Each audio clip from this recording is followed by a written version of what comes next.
Inua tena mikono yako, mwambie Bwana, tazama, tazama, wewe ni Bwana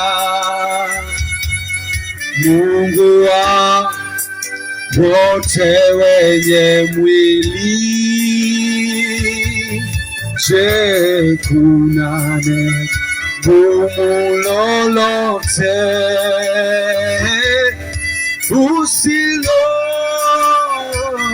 usiloliweza?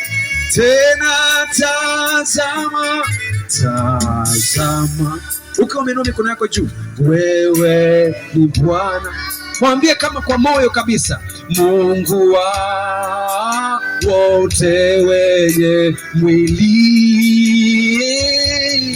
Je, kuna gumu lolote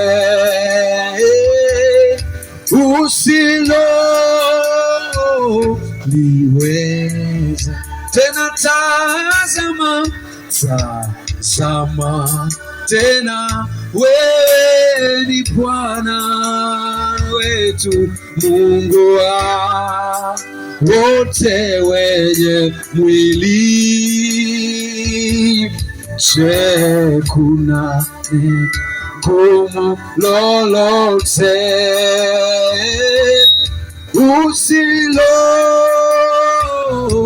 usiloliweza? Je, kuna neno, kuna neno usiloliweza?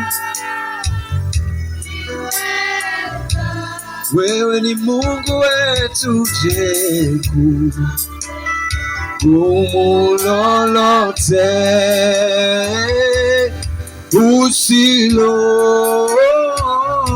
usiloliweza? Tazama tena,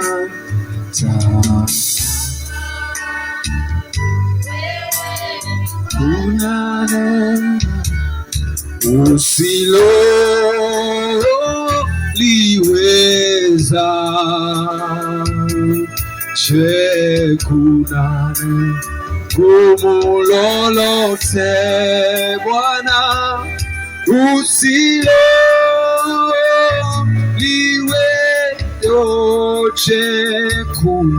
Je, kuna neno, kuna neno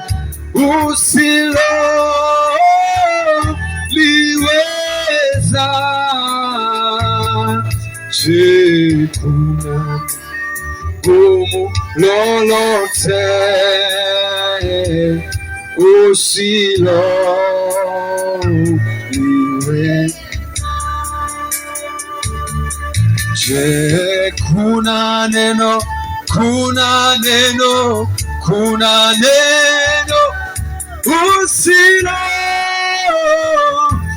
usiloliweza Bwana? Je, kuna neno gumu lolote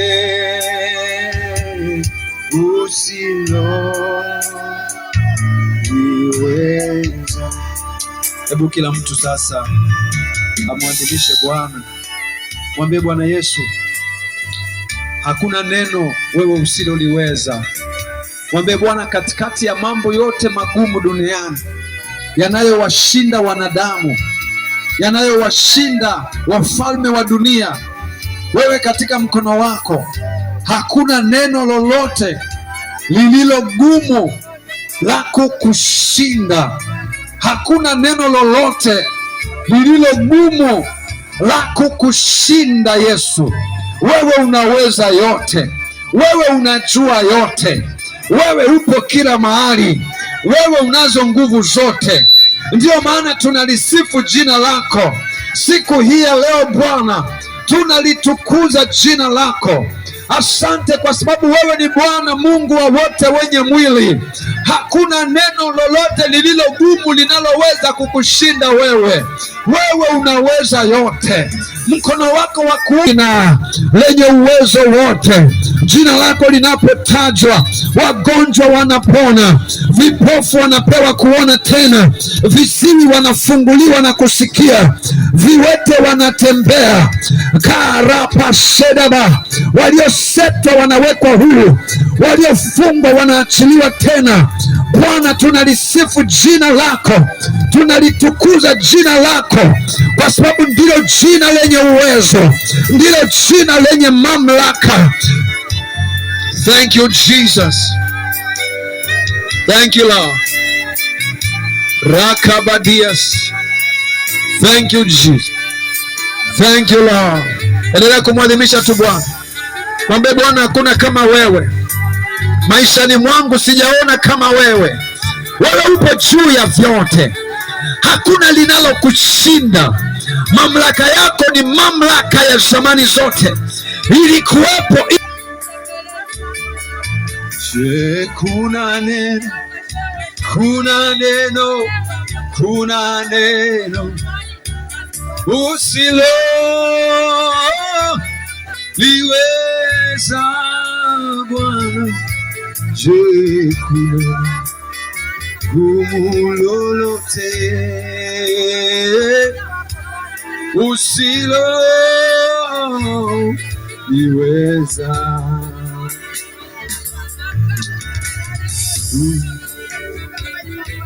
Thank you, Lord. Asante Bwana.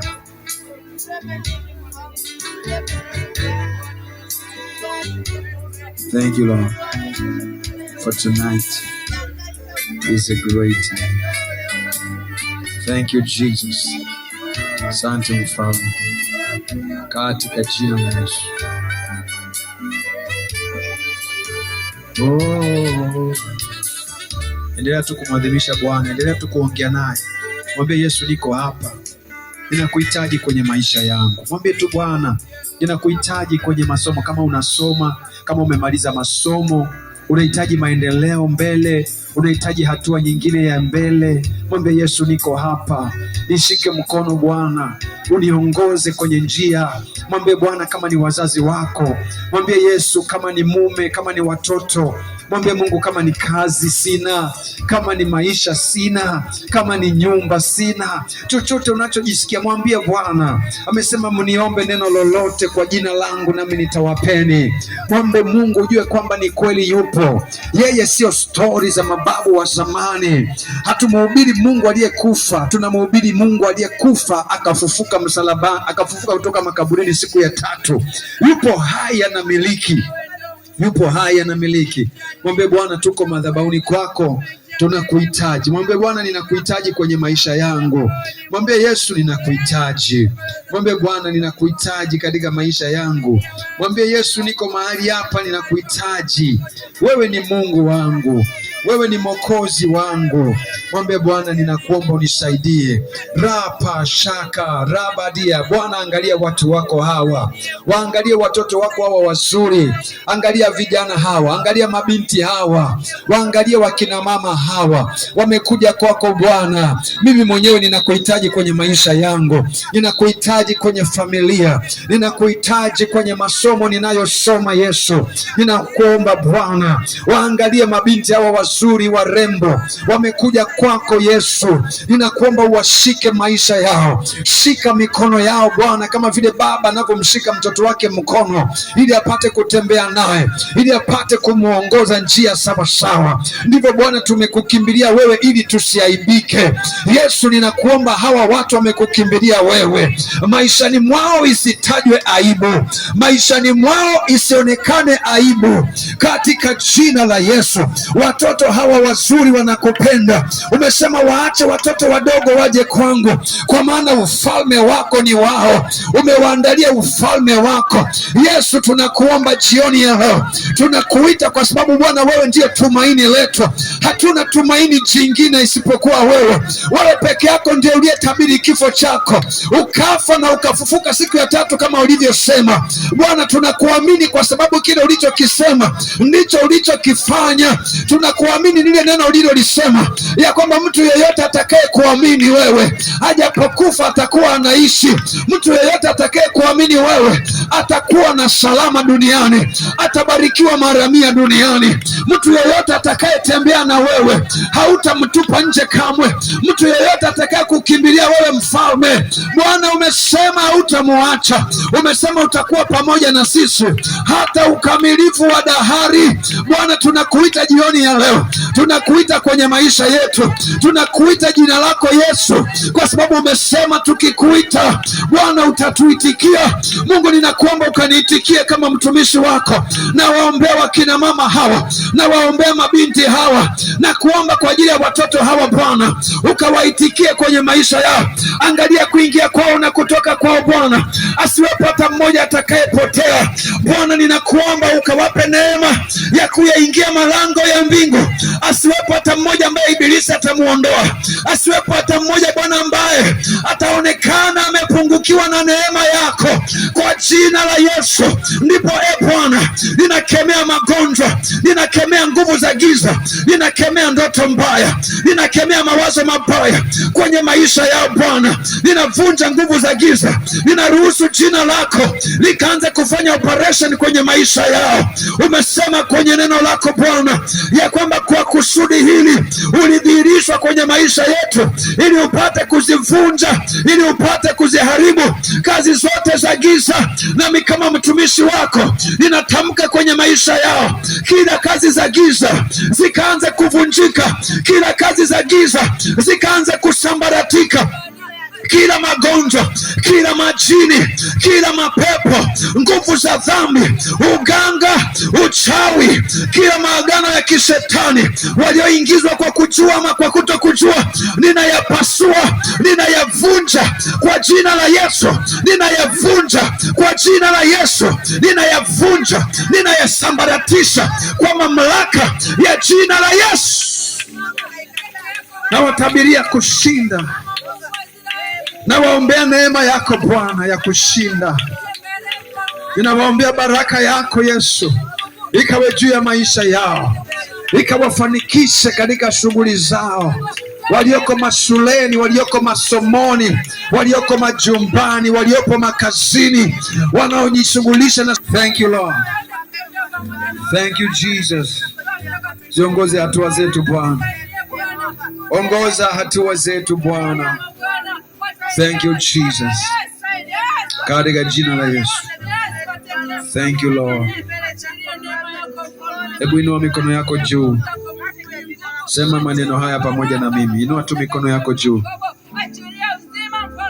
inua mikono yako juu, sema pamoja na mimi. Sema Bwana Yesu, sema tu Bwana Yesu, dakika hizi niko mbele zako, ninaufungua moyo wangu, nena nami, nisikie neno lako, neno la wakaloponya kila kitu kwenye maisha yangu, katika jina la Yesu.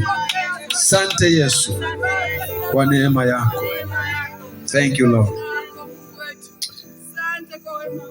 Shangilie Bwana. Thank you Lord.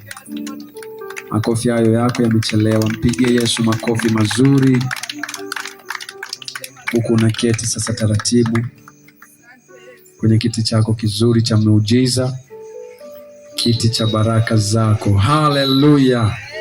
Jamani, wangapi wanayo amani tena jioni ya leo? Hizi ndizo ibada tunazotamani kuwa nazo, zilizojaa upako na maombi mengi kwa ajili ya kuendelea kumtaka Bwana na nguvu zake katika maisha yetu. Haleluya. So jioni ya leo nitakuwa ninatamani tukajifunze neno la Mungu kwa kifupi, alafu pale mwishoni pia nitakuongoza kwenye maombi fulani maalum. Tunaenda vizuri na muda kabisa. Sasa hivi ni 2:00 kasoro, na natamani mpaka kwenye 2:20 tutakuwa tumemaliza. Haleluya. Haleluya. Jamani, mbona kama mjachangamka tena pale vizuri? Biblia inasema furahini katika Bwana, tena nasema furahini. Kufurahi ukiwa kwenye uwepo wa Mungu, furahi, kunjua uso wako, Biblia inasema kusifu kuna wapasa wanyofu wa moyo. Yaani maana yake unapokuwa kwenye uwepo wa Bwana, Mungu hataki kuona uso wako umekunjamana. Anataka kuona uso wako umefanya nini? Umetabasamu kwa ajili ya utukufu wa Mungu. Sababu tuko kwenye uwepo wa nani? Uwepo wa Mungu katikati yetu, katika jina la Yesu. Mungu asante kwa sababu uwepo wako upo na sisi jioni hii ya leo.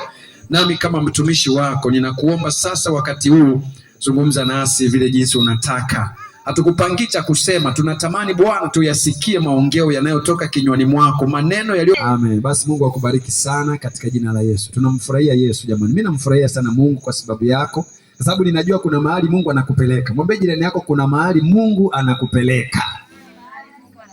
Kuna mahala pazuri sana Mungu anakupeleka. Mimi nakuhakikisha ukiendelea kumshika Yesu, ukiendelea kuyasikiliza mafundisho yake, ukiendelea kuhudhuria ibada, ukiendelea kumuita kama hivi tunapokutana pamoja, tunamuomba, tunamuita. Yeye akishuka hapa hatanii, anashuka kwa ajili ya kufanya ajenda zake. Haleluya. Akishuka hapa anakuja kufanya mambo yake. Haleluya. Na tunajua ya kwamba mambo yake siku zote ni mazuri. Biblia inasema kwenye kitabu kile cha Yeremia sura ya 29 na mstari wa 11, maandiko yanasema vizuri kabisa. Mungu anasema ya kwamba ninayajua mawazo ninayowawazia ninyi, asema Bwana. Mungu anajua mawazo. Yaani usije ukafikiri wewe upo hapa duniani kwa bahati mbaya. Mungu ameruhusu uwepo hapa duniani kwa sababu ya wazo lake. Yeye ndiye aliyewaza wewe uwepo. Yeye ndiye aliyepanga wewe uwepo mpaka siku ya leo. Upo hai kwa sababu Mungu anakuwazia mawazo yaliyo mema. Mpango wake kwenye maisha yako ni mpango mzuri wa kukupatia mambo mazuri kwenye maisha yako. Sijui kama tunaenda pamoja.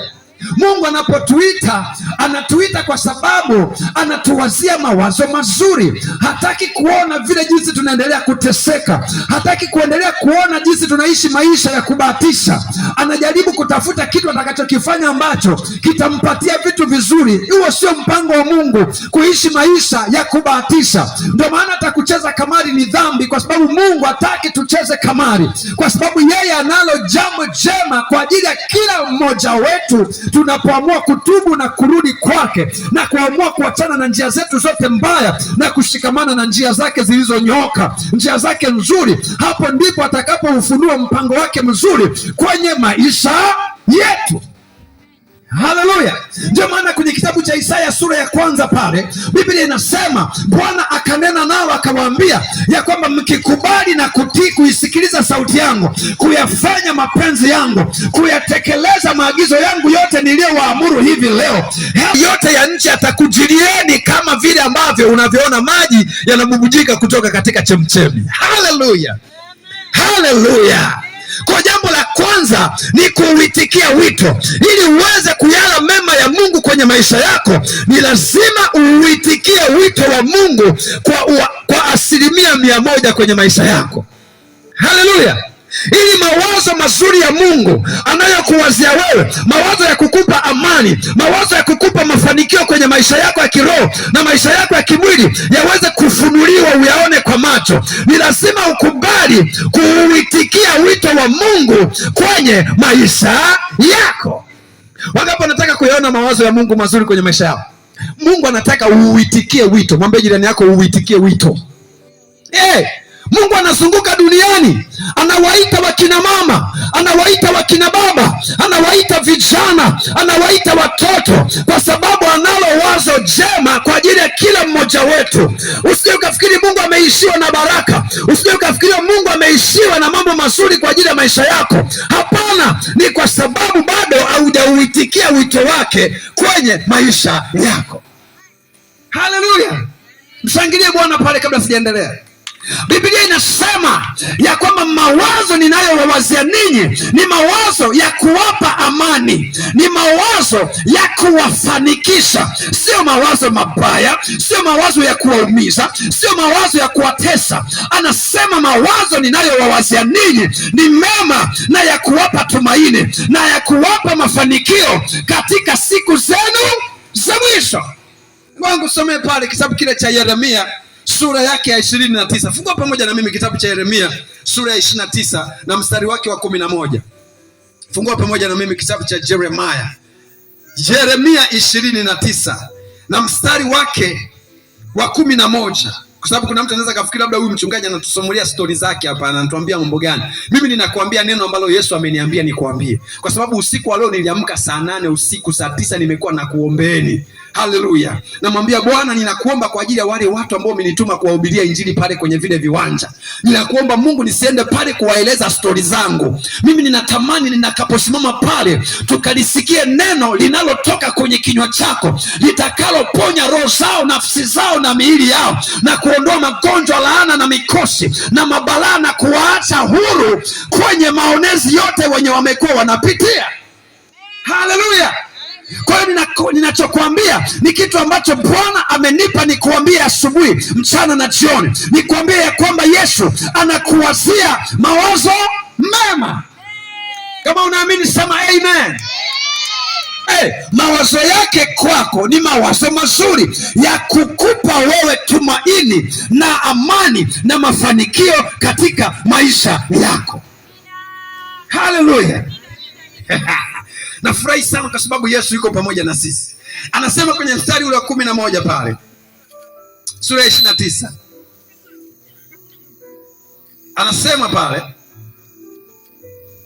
Anasema pale mstari wa 11, kitabu cha Yeremia. Kama umefika pale unaweza ukaangalia pale. Mimi nitasoma kwa sababu nimekwisha kufika. Wangapi wameshafika pale?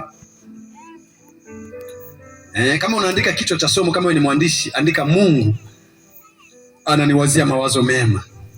Andika tu hivyo kama unaandika. Nimeona mtu mmoja na daftari. Jamani, tukija kwenye ibada basi uje na kitu cha kuandika. Mimi mtumishi wa Bwana, mchungaji wako, nina daftari yangu naandika vitu vyote Mungu anavyoniambia. Nimeandika hapa. Hata ujumbe ambao Mungu amenipa niliuandika hapa. Hapa, unaona hapa? Nimeandika hapa. Naye sheria yake huitafakari mchana na usiku, naye atakuwa kama mti uliopandwa kando kando ya vijito vya nini? Vya maji, uzao matunda yake kwa wakati wake, na jani lake halinyauki. Unataka usinyauke kwenye maisha yako? Jifunze kuyatafakari maneno ya Mungu kila siku, usiku na mchana kwenye maisha yako. Hautanyauka. Watu watakuwa wanakuuliza unatumia vipodozi gani? Unatumia dawa gani? Huo uzuri ulionao umetoka wapi? Unajua kuna watu wengi wanaenda kujipodoa na vipodozi vya Wachina, vinawaharibu ngozi zao. Lakini kipo kipodozi cha kweli ambacho kinaitwa neno la nani? La Bwana. Biblia inasema atakurejezea ujana wako kama tai. Haleluya.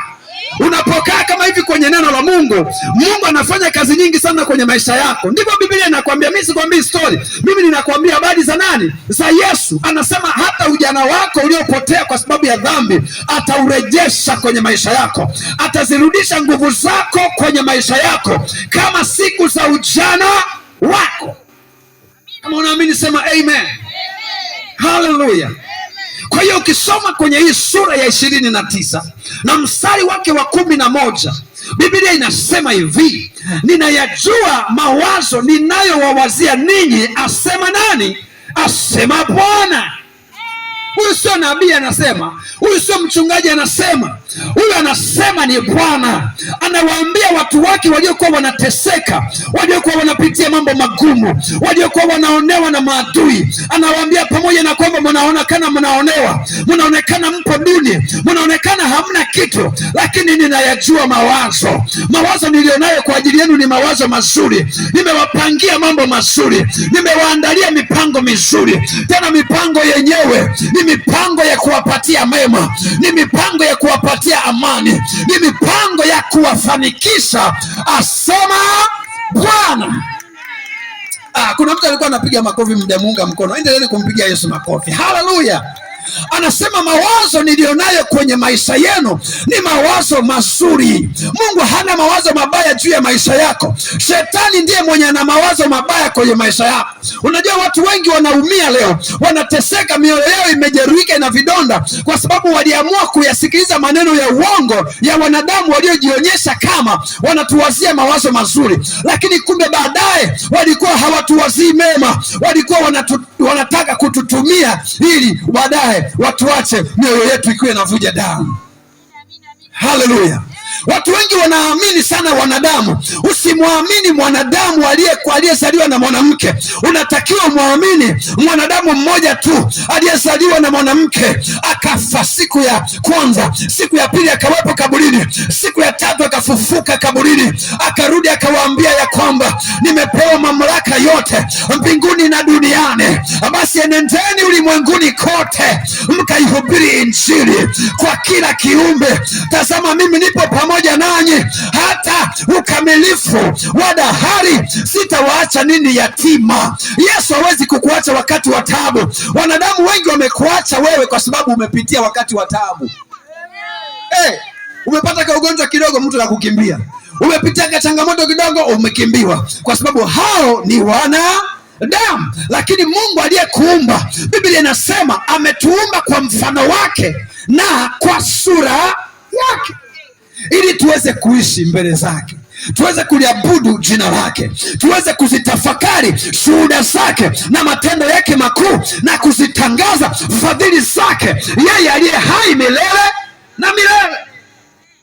Haleluya! Mbona hujamshangilia Bwana? Yes. Anasema ninayajua. Hebu sema ninayajua. Sema tena anayajua. Ndio maana usisumbuke. Ndio maana Yesu anasema usisumbuke kwa ajili ya kesho. Usijiulize kwenye moyo wako kwamba kesho nitakula nini, kesho nitavaa nini, nitasomaje, nitajengaje, nitanunuaje kiwanja. Hayo mawazo hautakiwi hata kidogo kuyawaza, kwa sababu Baba yako aliye mbinguni ndiye anayekuwazia mema. Anawaza mpaka kiwanja anachokuandalia, nyumba utakayojenga, mume au mke au fedha, vyanzo vya mapato utakavyokuwa navyo kwenye maisha yako. Yeye ndiye anayeviwaza. Jamani, mimi nawaambia neno la Mungu, siwaambii mawazo yangu. Yesu anasema msijisumbue juu ya nini, ya kesho. Lakini anatupa sasa tufanyeje? Bali utafuteni kwanza. Hebu sema utafuteni kwanza. Anasema bali utafuteni kwanza ufalme wa nani? Wa Mungu na haki yake, alafu hayo mambo mengine yote ambayo dunia inakimbizana nayo mtafanya nini? Mtazidishiwa. Haleluya! Mimi nasikia raha sana. Kangu ananiambia mtumishi wa Mungu umerelax sana. Naambia mimi nimerelax kwa sababu nina Yesu. Siwazi itakuwaje, kwa sababu mimi siwezi kufanya kitu chochote nikaongeza urefu wa nywele yangu. Yesu aliwaambia nani hapa akijisumbua anaweza kuongeza nywele zake zikaongezeka zikawa ndefu? Hakuna. Basi unajisumbua nini? Basi msijisumbue kwa habari ya kesho, bali katika kila jambo kwa kusali na kufanya nini? Na kuomba haja zenu zijulikane na nani?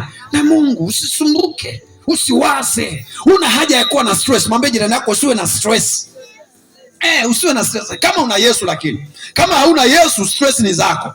Kama hujajiachia kwa Bwana 100%, stress ni za kwako. Lakini kama umeamua kweli kutubu, kwa sababu moja kati ya jambo linalofanya mawazo ya Mungu yaanze kudhihirika kwenye maisha yetu ni pale tunapouitikia ule wito wa Bwana wa kwenye kitabu cha Mathayo sura ya 11 na mstari wake wa 28 mpaka mstari wa 30. Anasema njooni kwangu ninyi nyote mnaosumbuka na kulemewa na mizigo. Unapouitikia huo wito, automatic Bwana anakuondolea mizigo kwenye maisha yako, kwa sababu umefanya nini? Umekuja kwake. Sasa mimi nataka nijue wangapi hapa Yesu wamekubaliana naye, wamekuja kwake. Kweli umekuja kwa sababu unataka kutuliwa mizigo, unataka Yesu aondoe mizigo. Nyosha mikono yako aone, kwa sababu yupo katikati yetu. Nyosha hata kama ni mtoto, raise up your hand. Hiyo Yesu mikono anaiangalia. Nyosha. Mbona jamani Esther ananyosha chini ndani ya mtandio. Nyosha juu, kwa sababu hiyo mikono ni Yesu anaiangalia. Nyosha kwa kabisa juu. Kama unasema mimi mchungaji nimenuia kabisa, nimekuja kwa Yesu anitue mizigo, anipe mzigo wake mwepesi. Inua mikono yako juu. Bwana Yesu, ninakuomba uiangalie hii mikono imenyooshwa kwako. Wanasema tumekuja kwako. Mimi naungana nao. Mimi mwenyewe nipo miongoni mwao Bwana. Nimekuja kwako na miguu miwili. Mimi sina mguu mmoja nje. Tumekuja kwako ndani kabisa. Tuko tayari ututue mizigo, ututwike mzigo wako ambao ni mwepesi na nira yako iliyo laini Bwana, ili tuweze kupata raha nafsini mwetu katika jina la Yesu. Sema amen. Sasa maandiko yanasema kwenye hii sura ya 29 kwamba anasema hapa, ngoja nikusomee kwa vizuri kabisa pamoja na watu wengi wanaotufuatilia kila mahali. Anasema hivi, anasema mstari wa 11, maana nayajua mawazo ninayowawazia ninyi, asema Bwana, ni mawazo ya amani wala si ya mabaya, kuwapa ninyi tumaini siku zenu za mwisho. Nanyi mtaniita, mtakwenda na kuniomba, nami nitawasikiliza. Nitafanya nini? Nitawasikiliza, anasema Mungu. Anasema nani? Anasema Mungu. Sasa jambo la kwanza, ili mawazo ya Mungu yaweze kuachiliwa kwenye maisha yako, ili baraka za Mungu za kukufanikisha, mawazo yatakayokupa amani kwenye maisha yako na tumaini na furaha na changamko yaweze kuachiliwa maishani mwako, uanze kuyaona yakitokea, yakichipuka kama vile mmea unavyochipuka ardhini. Jambo la kwanza unalotakiwa kufanya ni kuuitikia wito wa Bwana na kusema ndiyo kwa Yesu, kwa sababu Mungu hawezi kuyaachilia mawazo yake mema kwenye maisha yako kama bado uko mbali naye. Haiwezekani Mungu akafanya chochote kwenye maisha yako kama bado uko mbali na yeye, kwa sababu inawezekana uko hapa lakini moyo wako uko mbali naye. Inawezekana kabisa unaishi kanisani, umekaa katikati ya kusanyiko la watakatifu, lakini bado moyoni mwako haupo karibu na Mungu. Njia zako hazijakubali kuliitikia neno la Mungu linachotaka kwenye maisha yako. So jambo la kwanza kabisa ambalo unapaswa kulifanya ni kuuitikia wito wa nani? Wito wa Mungu kwenye maisha yako, ili Mungu aanze kufanya kazi pamoja na wewe kwa ajili ya kukupatia mema, kama maandiko yanavyosema kwenye kitabu cha Warumi 8 mstari wa 28. Maandiko yanasema hivi: nasi tunajua katika mambo yote Mungu huwa anafanya kazi pamoja na wale wampendao katika kuwapatia mema. Ili Mungu aweze kufanya kazi pamoja na wewe, ni lazima kwanza, jambo la kwanza, uweze kuitikia wito wa Mungu wa kumkaribia yeye. Ndio maana anasema kwenye maandiko, nikaribieni mimi nami nitawakaribia ninyi. Tunaenda pamoja. Kwa hivyo hicho ulichokifanya hapa, umemkaribia nani? Umemkaribia Mungu. Umekuja mahali ambapo linahubiriwa neno la nani? La Mungu. Amakazi.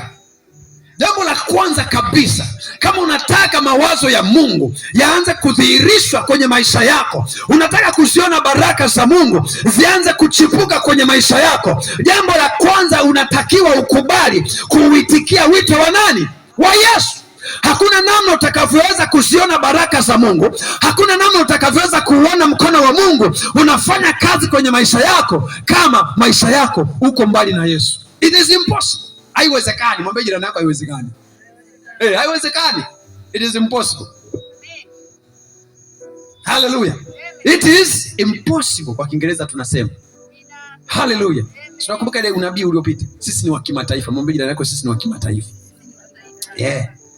Hata kama wewe sema tu. Mbona kuna watu wengine hawajasema? Mbona hujasema? Sema mimi ni wa kimataifa. Katika jina la Yesu. Kama Sandra ni wa kimataifa. Hallelujah. Hallelujah. I love to preach the gospel. Sasa Biblia inatuambia jambo la kwanza, tumesema ya kwamba Mungu anatuwazia mawazo nini? Mawazo mema. Mawazo yake kwetu ni mawazo mazuri. Unajua maana ya mawazo mazuri? Hivi unajua maana ya mawazo mazuri, watumishi wa Bwana? Ngoja nikusomee andiko moja. Unajua maana ya mawazo mazuri? Ngoja nikusomee andiko moja hapa ambao Bwana amenipa sasa hivi. Roho Mtakatifu ameniambia wapi ili andiko kwanza hapo waelewe maana ya mawazo mazuri. Hallelujah. Nasikia furaha moyoni mwangu ya ajabu sana. Nasikia furaha. I feel happy. Hallelujah. Ngoja nikusomee andiko moja kwenye kitabu kile cha Wakorintho.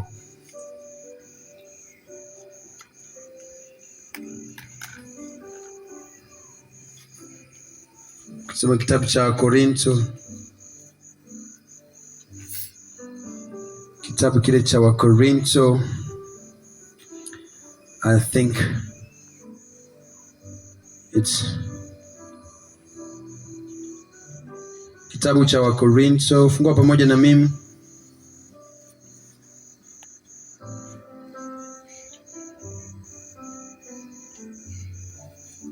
Fungua kitabu cha Wakorintho wa kwanza sura ya 2 na mstari wa 9. Nani anaweza kutusomea pale chap chap?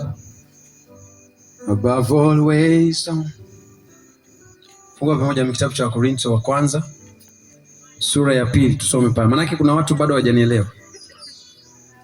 Sura ya 2 mstari wa 9. Wakorintho wa kwanza 2:9. You were here before the world began. Crucified. Crucified. Laid behind the stone. You live. Mshafika pale. To die. Rejecting and like a rose. Mstari wa 9. Angoja tuanze mstari wa ngapi? Ila si hekima ya dunia hii, wala ya hao wanaoitawala dunia hii, wanaobatilika. Hakuna andiko wanaliogopa duniani kama hili hapa. Hakuna andiko naloliogopa na kulishangaa kama hivi. Unajua viongozi, asilimia kubwa ya viongozi wengi wa kiserikali wanapotea kwenda jehanamu motoni kwa sababu ya nafasi walizopo. Kusikia injili ni ngumu sana. Unajua kwa mtu kama yeye kumwambia habari za Yesu hivi uje umkalisha hapo umwambie habari za Mungu ni ngumu sana. Wenye mamlaka wanaoitawala dunia hii pamoja na matajiri, ni jambo la heshima ya hali ya juu sana kupata nafasi ya kulisikiliza neno la nani? La Mungu kama hivi. Sasa Biblia anasema hapa, kwani kusomea, anasema walakini iko hekima tusemayo kati ya wakamilifu, ila si hekima ya dunia hii, wala ya hao wanaoitawala dunia hii, wanaobatilika, wanaopita, bali twanena hekima ya Mungu katika siri. Tunanena hekima ya nani? Ya Mungu katika siri. Ile hekima iliyofichwa ambayo Mungu aliiazimu tangu milele kwa utukufu wake.